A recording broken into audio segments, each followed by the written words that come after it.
Hello বন্ধুরা, আজ আমি একটা নতুন রেসিপি তোমাদের কাছে নিয়ে এসেছি। বেসনের লাড্ডু। বেসনের লাড্ডু করতে আমার কি লাগছে তোমাদেরকে দেখিয়ে দিচ্ছি। দেখো, আমি এখানে বেসন নিয়েছি, এখানে বাতাসা, গুড়ের বাতাসাকে মিক্সিতে আমি গুঁড়ো করে নিয়েছি, এখানে ঘি রয়েছে, এখানে এলাচ গুঁড়ো আছে, এখানে ড্রাই ফ্রুট আছে।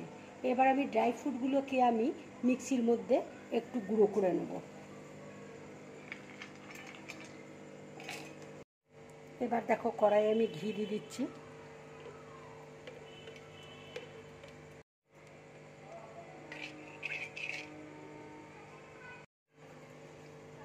এবার দেখো, ঘিটা মেল্ট হয়ে গেছে। এবার আমি বেসনটা দিয়ে দিচ্ছি।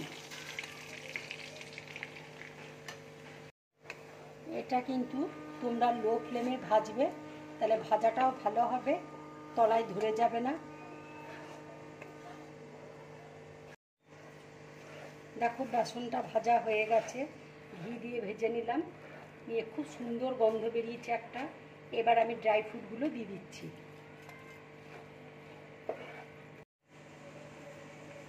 দেখো, এবার আমি প্লেটের মধ্যে আমি তুলে নিচ্ছি, গ্যাসটা অফ করে দিচ্ছি।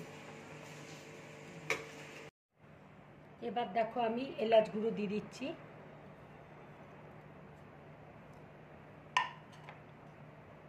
গুড়ের বাতাসা আমি গুঁড়ো করে রেখেছিলাম মিক্সিতে, এই বাতাসা গুঁড়োগুলো আমি এবার দিয়ে মাখবো।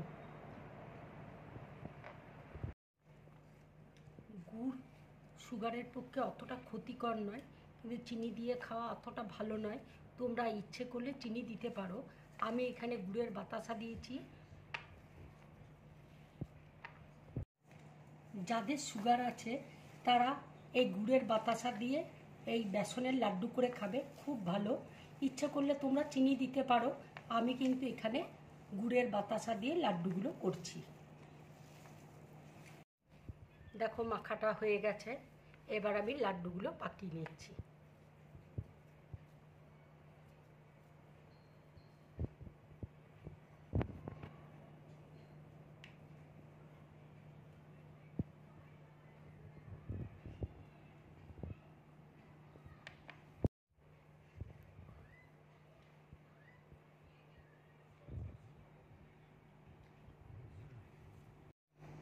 বন্ধুরা, যদি এই বেসনের লাড্ডুর রেসিপিটা তোমাদের ভালো লাগে তাহলে লাইক করবে, শেয়ার করবে, আর ড্রিম ব্লগ চ্যানেলটাকে সাবস্ক্রাইব করবে।